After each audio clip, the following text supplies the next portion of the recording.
المؤمنون الذين هم في صلاتهم خاشعون صدق الله العظيم رب اشرح لي صدري ويسر لي أمري واحلل عقدة من لساني يفقهوا قولي সম্মানিত সুধী সূরাতুল মুমিনুনের প্রথম 10টি আয়াতের বিশেষ ফজিলত রয়েছে, তাৎপর্য রয়েছে। এই 10টি আয়াতের সংক্ষিপ্ত তাফসীর আমি আপনাদের সামনে পেশ করব ইনশাআল্লাহ বিইذنিল্লাহ। তো সূরাতুল মুমিনুন, আল্লাহ দেখেন মুমিনদের নামে সূরা দিয়েছেন সূরাতুল মুমিনুন, আবার কাফিরদের নামেও একটা সূরা ডেডিকেট করেছেন। সূরাটার নাম কি বলেন তো? সূরাতুল কাফিরুন। আবার মুমিনুন না কাফিরুন না, মাঝামাঝি আল মুনাফিকুন, তাদের নামে আল্লাহ একটা সূরা দিয়েছেন সূরাতুল মুনাফিকুন। তো এই সূরাটা আমাদেরকে উৎসর্গ করা, আমাদের জন্য ডেডিকেট করা, মুমিনুন নামে এই সূরাটা। এই সূরাটা নাজিলের একটা প্রেক্ষাপট আছে, যেটাকে আরবিতে শানে নুজুল বলে। ওটা বলেই আমি মূল ব্যাখ্যা বা আলোচনার দিকে চলে যাচ্ছি। সম্মানিত সুধী, রাসূলুল্লাহ সাল্লাল্লাহু আলাইহি ওয়াসাল্লামের কাছে আল্লাহ তাআলা যে কোরআন নাজিল করেছেন, এই কোরআন যেটা লেটেস্ট ভার্সন অফ রেভিলেশনের সর্বশেষ ভার্সন, এটা আল্লাহ তাআলা বিষ্ণু ঈসা ইসলামের কাছে নানাভাবে নাজিল করতেন। কোরআন নাজিল হওয়ার অনেকগুলো পদ্ধতি ছিল, সবসময় একইভাবে কোরআন আসতো না। কখনো কখনো কোরআন আসতো মিসলা সলসালাতিল জারাস, আমরা ঘন্টা যখন বাজাই যে বিকট শব্দ হয়, এরকম বিকট আওয়াজে মাঝে মাঝে কোরআন নাজিল হতো। আপনাদের মনে থাকবার কথা, বাংলাদেশে আমরা যখন প্রাইমারি স্কুলে পড়তাম বা হাই স্কুলে পড়তাম, ঘন্টা শেষ হলে, একটা ক্লাস শেষ হলে দফতরি কি করতো বলেন তো? হ্যাঁ, দিত না? মনে পড়ে? পিকচারাইজেশন হচ্ছে? আচ্ছা, প্রচন্ড আওয়াজে ওই বেলের মধ্যে বাড়ি দিত। তখন আমরা বুঝতাম কি একটা ঘন্টা হয়েছে। এক ক্লাস শেষে একটা দিত, 2 ক্লাস শেষে 2টা, ক্লাস যখন সব শেষ তখন অনেকগুলো দিত, তো বুঝতাম যে ছুটি আমাদের। এরকম রিঙ্গিং বেল যদি বাজানো হয়, ঘন্টা বাজানো হয়, এটার যেরকম বিকট শব্দ, এরকম বিকট আওয়াজে মাঝে মাঝে কোরআন নাজিল হতো। রাসূল সাল্লাল্লাহু আলাইহি ওয়াসাল্লাম বলেন, এই প্রসেসে কোরআন রিসিভ করা আমার জন্য বড্ড কষ্টকর ছিল। আমাদের আয়েশা রাদিয়াল্লাহু তাআলা আনহা বলেন, প্রচন্ড শীতের রাতে আমরা কাঁপতাম শীতে, আর বিষ্ণু সাল্লাল্লাহু আলাইহি ওয়াসাল্লাম ঘামতেন। ওয়া ইন্না জাবিনাহু লা ইয়াতাফাসসাদু আরাকান, আমরা শীতে কাঁপতাম, কম্বল জড়িয়ে রাখতাম, আর বিষ্ণুনবীর কপাল বেয়ে ঘাম ঝরতো। সুবহানাল্লাহি বিহামদি। এভাবে তিনি কষ্ট করে কোরআন রিসিভ করেছেন। এটা একটা পদ্ধতি। আরেকটা পদ্ধতি হচ্ছে মিসলা দাবিয়া সাউতিন নাহাল, মৌমাছির ভন ভন শব্দের মতো কোরআন নাজিল হতো। যখন নাজিল হতো, রাসূল সাল্লাল্লাহু আলাইহি ওয়াসাল্লামের মুখের সামনে, চেহারার সামনে মৌমাছি ভন ভন ভন ভন করলে যেরকম সাউন্ড, এরকম একটা সাউন্ড হতো। এটা সাহাবারা কাছাকাছি যারা থাকতেন ওনারা উইটনেস করেছেন অনেকবার। আজকের এই আলোচনাটা এটার সাথে প্রাসঙ্গিক, আমি বলবো আপনাদেরকে। 2টা পদ্ধতি গেল। আরেকটা পদ্ধতি হচ্ছে মিন ওয়ারাই হিজাব, পর্দার অন্তরাল থেকে সরাসরি আল্লাহ কথা বলতেন, রাসূল সাল্লাল্লাহু আলাইহি ওয়াসাল্লাম শুনতো। এটা কেবল একবারই হয়েছে, মেরাজের রাতে। তারপর মাঝে মাঝে ইউলকা ফি কুলুবি রাসূলিল্লাহ, আল্লাহ রাসূল সাল্লাল্লাহু আলাইহি ওয়াসাল্লামের অন্তঃকরণে আল্লাহ তাআলা ঢেলে দিতেন ওয়াহী।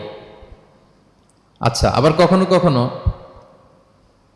জিবরাইল আলাইহিস সালাম ওনার মূল আকৃতিতে ওহী নিয়ে আসতেন। ওনার যে বিসূরাতিহিল আসলিয়া, জিবরাইল আলাইহিস সালামের যে মূল সূরাত, এই সূরাতে আসতেন। এই সূরাতে রাসূল সাল্লাল্লাহু আলাইহি ওয়াসাল্লাম জিবরাইল আলাইহিস সালামকে জীবনে 2বার দেখেছিলেন। একবার ওই যে হেরা গুহার ওখানে দেখেছিলেন, আর একবার সেই সিদরাতুল মুনতাহা মেরাজের রাতে দেখেছিলেন। 600 পাখা মেলে বিশাল আকৃতি নিয়ে পুরো দিগন্ত বিস্তৃত করে জিবরাইল আলাইহিস সালাম নেমে আসতেন। 2বার এভাবে রাসূল সাল্লাল্লাহু আলাইহি ওয়াসাল্লাম দেখেছিলেন। এভাবেও কোরআন নাজিল হতো। আবার কখনো কখনো রাসূল সাল্লাল্লাহু আলাইহি ওয়াসাল্লাম এই যে হিউম্যান শেপে, মানুষের আকৃতিতে আসতেন, দেখতে মানুষের মতো লাগতো। মানুষের আকৃতিতে জিবরাইল আলাইহিস সালাম এসে কোরআন পৌঁছে দিয়ে যেতেন। বিষ্ণু সাল্লাল্লাহু আলাইহি ওয়াসাল্লাম বলতেন, এই প্রসেসে ওহী রিসিভ করা আমার জন্য সবচেয়ে সহজ ছিল। এটা তো খুব স্বাভাবিক, ন্যাচারাল, যে একজন মানুষ এসে আমার সাথে কথা বললে, মানুষ মানুষের সাথে কথা বলবে, এটা তো খুব ফ্লেক্সিবল হবে, কমফোর্টেবল হবে। বাকি পদ্ধতিগুলো রাসূল সাল্লাল্লাহু আলাইহি ওয়াসাল্লামের জন্য কঠিন ছিল। এবং এই সূরাতে যখন জিবরাইল আলাইহিস সালাম আসতেন, তখন দিহিয়াতুল কালবি আল আনসারী নামে এক সাহাবীর সূরাতে আসতেন। ওনার তওবাটা আল্লাহর কাছে খুব পছন্দ হয়েছিল। জাহিলি যুগে অনেক কন্যা সন্তানকে তিনি জীবিত প্রচিত করেছিলেন। পরে একবার এমন রিপেন্টেন্ট হলেন, অনুতপ্ত হলেন, অনুশোচনায় পড়ে আল্লাহর কাছে এমন কান্না করলেন, আর অনুশোচনার চোখের পানি আল্লাহ বড্ড পছন্দ করেন। অনুতপ্ত বান্দা যখন অনুতপ্ত হয়ে কাঁদে, তার চোখের পানি তার চোখ বেয়ে, নাক বেয়ে জমিনে ড্রপ করার আগে আল্লাহ বান্দাকে মাফ করে দেয়। তো আল্লাহর কাছে এত পছন্দ হয়েছিলেন, মানুষের সূরাতে আসলে ওনার সূরাতে এসে তিনি কোরআন দিয়ে যেতেন বিষ্ণু সাল্লাল্লাহু আলাইহি ওয়াসাল্লামকে। তো মুসনাদে আহমদ ইবনে হাম্বল একটা হাদিস এসছে, ওমর ফারুক রাদিয়াল্লাহু তাআলা আনহু এই হাদিসটা বর্ণনা করেন।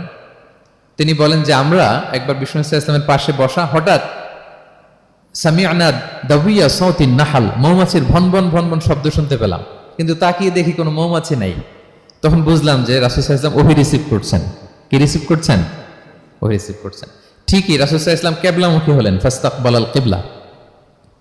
অনেকক্ষণ তিনি চুপ করে গম্ভীর হয়ে বসে থাকলেন, ওহী রিসিভ করলেন। এরপর সাহাবাদের দিকে তাকিয়ে উনি হেসে দিলেন। হেসে বললেন, এইমাত্র সূরাতুল মুমিনুনের প্রথম 10টা আয়াত আমার উপর নাজিল হয়েছে, এবং এই 10টা আয়াতে মুমিনদের 7টা বিশেষ বৈশিষ্ট্যের কথা বলা হয়েছে। মান আকামা হুন্না দাখালাল জান্নাহ, যেই 7টা বৈশিষ্ট্য নিজের মধ্যে ধারণ করবে সে আল্লাহর জান্নাতের ওয়ারিস হয়ে যাবে। এবং এই আয়াতগুলো বলে আল্লাহ তাআলা সবশেষে এমনটাই বলেছেন যে উলাইকা হুমুল ওয়ারিসুন আল্লাযীনা ইয়ারিসুনাল ফিরদাউসা হুম ফিহা খালিদুন। যারা এই 7টা বৈশিষ্ট্য নিজের মধ্যে ধারণ করবে তারা জান্নাতুল ফিরদাউসের ওয়ারিস হয়ে যাবে, উত্তরাধিকার হয়ে যাবে। ওয়ারিস বুঝেন তো না? ওয়ারিস, ওয়ারিস মানে হচ্ছে আপনি বাবার কাছ থেকে ইনহেরিটেন্স হিসেবে যেটা পেলেন। বাংলাদেশে দেখবেন যে অনেক জমি জমার মধ্যে প্লটের মধ্যে সাইনবোর্ড দেয়া থাকে যে ক্রয় সূত্রে এই জমির মালিক অমুক, বায়না সূত্রে এই জমির মালিক অমুক, তারপর ওয়ারিস সূত্রে এই জমির মালিক আব্দুর রহমান লেখা থাকে না এরকম।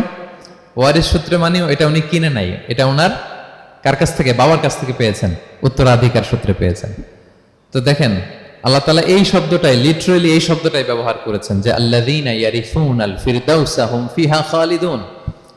বিশ্বাসীরা যদি এই 7টা গুণ নিজের মধ্যে ধারণ করে তাহলে বাবার সম্পদে সন্তানের যেমনি ভাগ থাকে সে ওয়ারিস হয়, আমার এই উম্মতেরা, আল্লাহর এই বান্দারা জান্নাতুল ফিরদাউসের ওয়ারিস হয়ে যাবে। তো বলেন আমরা জান্নাতুল ফিরদাউসের ওয়ারিস হতে চাই কি চাই না? চাই, সবাই চাই। হ্যাঁ বলেন বলেন, চাই তো? ইনশাআল্লাহ ইনশাআল্লাহ, আল্লাহুম্মা জাআলনা মিনহুম। তো আমরা তাহলে শুনি আল্লাহ তাআলা কি বৈশিষ্ট্যের কথা বললেন যেগুলো ধারণ করলে আমরা জান্নাতুল ফিরদাউসের ওয়ারিস হব।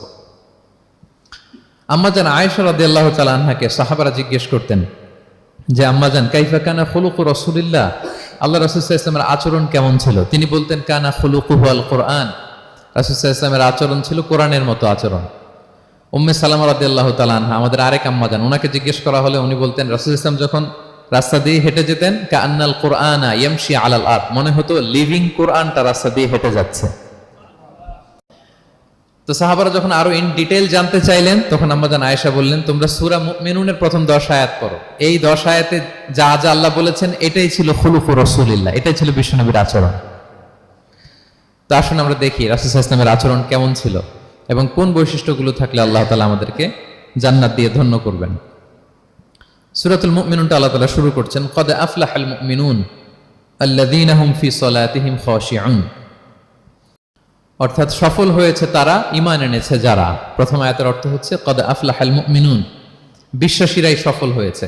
আল্লাহ তাআলা সফলতার মানদণ্ড এখানে ফিক্স করেছেন, ক্রাইটেরিয়া ফিক্স করেছেন ঈমান, বিশ্বাস, যেটা সবচাইতে দামি। সবচাইতে দামি কি? ঈমান, সবার উপরে ঈমান। এজন্য যারা ঈমান এনেছে আল্লাহর উপর, যারা বিশ্বাস স্থাপন করেছে তারাই সফল হয়েছে। তো এই বিশ্বাসীদের কিছু গুণাবলী থাকতে হবে, কিছু ফিচার থাকতে হবে, তবেই তারা জান্নাতের ওয়ারিস হবে।